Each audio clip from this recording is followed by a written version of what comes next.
الله الرحمن الرحيم.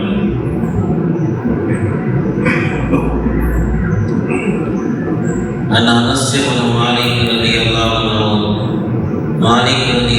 عنه يقول قال رسول الله صلى الله عليه وسلم يتبع الميت ثلاثة فيرجع اثنان ويبقى واحد يتبع أهله وماله وعمله فيرجع أهله وماله ويبقى عمله. இறந்தவரை மூன்று காரியங்கள் பின்தொடர்ந்து செல்கின்றன. அவற்றில் இரண்டு திரும்பிவிடும், ஒன்று மட்டும் மையத்துடன் தங்கிவிடும். அவருடைய உறவினர், அவருடைய செல்வம், அவருடைய செயல்கள், அவருடைய உறவினரும் செல்வமும் திரும்பி விடுவர். பிறகு அவருடைய செயல் மட்டும் அவரிடமே தங்கிவிடுகின்றது என்று நபி ஸல்லல்லாஹு அலைஹி வஸல்லம் அவர்கள் கூறியதாக ஹதரத் அனஸ் பின் மாலிக் ரலியல்லாஹு அன்ஹு அவர்கள் அறிவிக்கின்றார்கள். 7 காரியங்கள் நிகழும் அமல்களை விரைவாக செய்து கொள்ளுங்கள். அனைத்தையும் மறக்கடித்துவிடும் வறுமையை எதிர்பார்க்கின்றீர்களா? அல்லது மமதையில் கொண்டு செல்லும் சீமான்தனத்தை எதிர்பார்க்கின்றீர்களா? அல்லது செயலிழக்க செய்யும் வியாதியை எதிர்பார்க்கின்றீர்களா? அல்லது அறிவை இழக்க வைக்கும் முதுமையை எதிர்பார்க்கின்றீர்களா? அல்லது திடீரென்று வந்துவிடும் மரணத்தை எதிர்பார்க்கின்றீர்களா?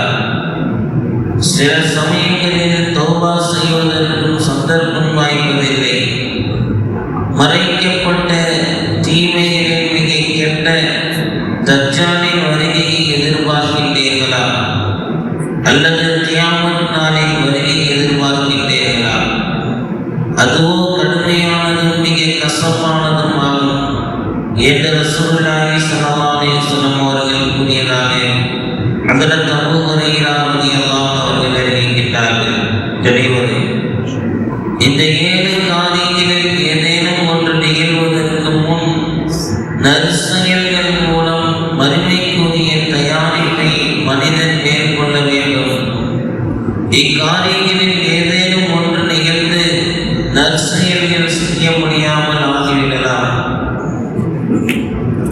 ஹதரத் அபூ ரலியல்லாஹு அவர்கள் அறிவிக்கின்றார்கள், ஒரு முறை நபி ஸல்லல்லாஹு அலைஹி வஸல்லம் அவர்கள் தமது பிரசங்கத்தை கவனமாக கேட்டுக் கொள்ளுங்கள்.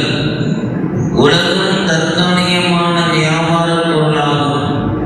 அதற்கு எவ்வித விலையும் மதிப்பும் கிடையாது. ஏனெனில் அதில் நல்லோர் தீயோர் அனைவருக்கும் பங்குண்டு. அனைவரும் அதிலிருந்து உண்கின்றனர். நிச்சயமாக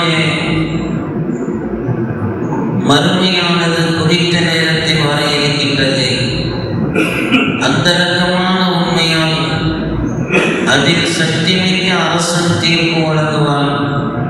கவனமாக கேட்டுக்கொள்ளுங்கள்.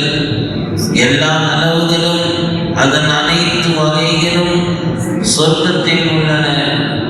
சகலவித கெடுதிகளும் அதன் எல்லா வகைகளும் நரகத்தில் உள்ளன. சகலவித கெடுதிகளும் அதன் எல்லா வகைகளும் நரகத்தில் உள்ளன. நன்றாக அறிந்து கொள்ளுங்கள். எதை செய்தாலும் அல்லாஹ் தஆலாவை பயந்தவர்களாக செய்யுங்கள். நீங்கள் தமது செயல்களுடன் அல்லாஹ்வின் சமூகத்தில் கொண்டு வரப்படுவீர்கள். அணுவளவு நன்மை செய்தவரும் அதை கண்டு கொள்வார், அணுவளவு தீமை செய்தவரும் அதை கண்டு கொள்வார் என்று கூறினார். நபி ஸல்லல்லாஹு அலைஹி வஸல்லம் அவர்கள் கூட தான் கேட்டதாக ஹதரத் அபூ ஸஈத் அல்-குத்ரி ரலியல்லாஹு அவர்கள் கூறுவதாவது, அடியான் இஸ்லாத்தை தழுவி இஸ்லாத்தின் உயர்வான தன்மைகளை தன் வாழ்க்கையில் பிரதிபலிக்க செய்தால் இஸ்லாத்தின் பரக்கத்தால் அவன் வாழ்வில் இதற்கு முன் அவன் செய்த தீமைகளை அல்லாஹ் தஆலா மன்னித்து விடுவான். அதன் பிறகு அவன் ஒரு நன்மையை செய்தால் அதற்கு பகரமாக 10 700 மடங்கு வரை நன்மை வழங்கப்படுகின்றது. ஒரு தீமை செய்தால் அதற்கு பதிலாக ஒரு பாவம் மட்டும் எழுதப்படுகின்றது.